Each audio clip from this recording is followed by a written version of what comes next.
Assalamualaikum and good day. So our group will present on topic solar thermal collector. Me myself is Siti Hajar Binti Kamisan, and our group members consist of Muhammad Hakim bin Khalid, Ngew Fei Ting and also Yi Ling. For the introduction, solar thermal collectors are a special kind of heat exchanger that converts solar radiation into thermal energy through a transport medium or a heat transfer fluid. Solar thermal collectors transform solar radiation into heat and transfer the heat to a medium. So there are two types of solar thermal collectors, which are evacuate tube collectors and flat plate collector. Evacuate tube collector are the most efficient but most expensive type of hot solar collectors. And for flat plate collector, it is a box covered by glass or plastic with a metal absorber plate on the top. And the decision of which collector type is used typically depends on the inlet fluid parameter, which itself is dependent on the ambient temperature, the inlet fluid temperature, and also the incident solar radiation intensity. And I will pass the presentation to Fei Ting.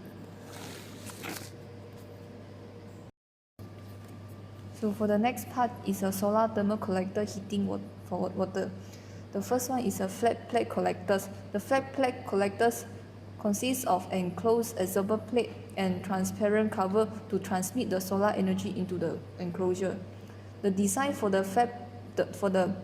absorber of flat plate collectors consists of copper pipe to maximize the surface contact and heat transfer.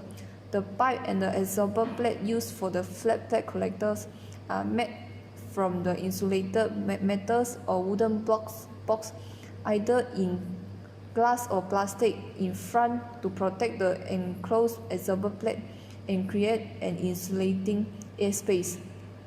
The next one collector is the evacuate tube collectors. Evacuate tube collectors use glass tube to surround the absorber in high vacuum condition and also effectively resist to atmospheric pressure. The glass tube is in cylindrical shape.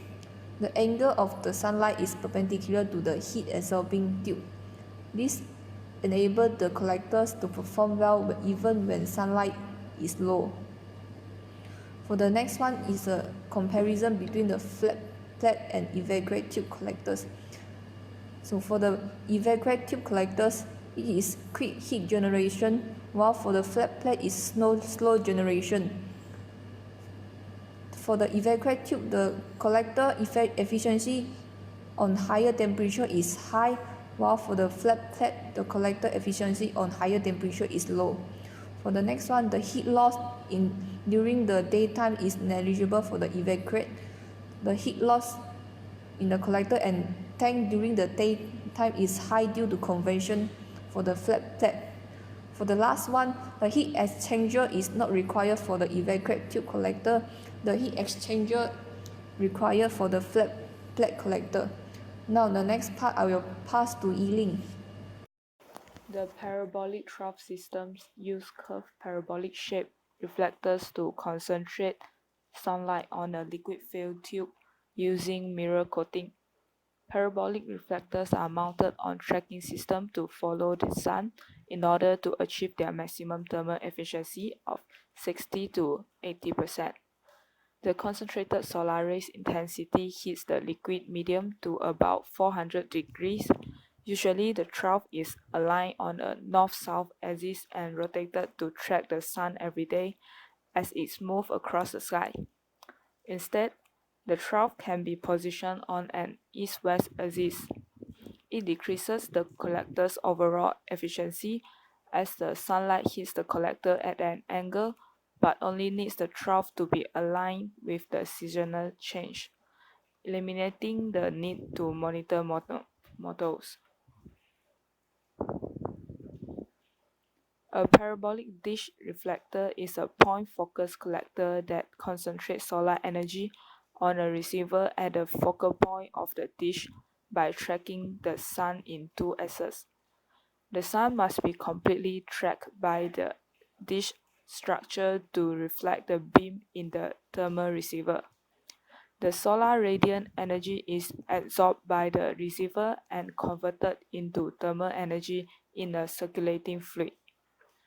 Then the thermal energy can either be converted to electricity using an engine generator directly coupled to the receiver, or transferred to a central power conversion system through pipes.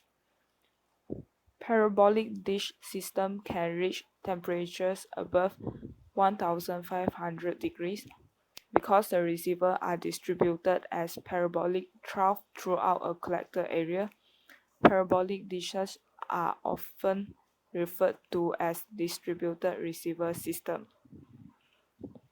So I will present about solar air heating technology.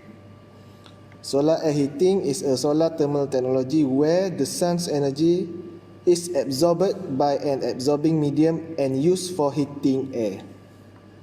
There are two kinds of air heating system which are active and passive. Active solar air heating system use fans to draw in, circulate and exhaust air.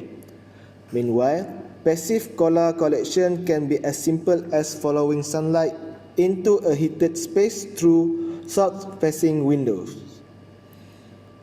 There are several types of solar air heating technology, which are through pass air collector, unglazed air collector, glazed air system, through pass air collector, and back, front and combination passage air collector.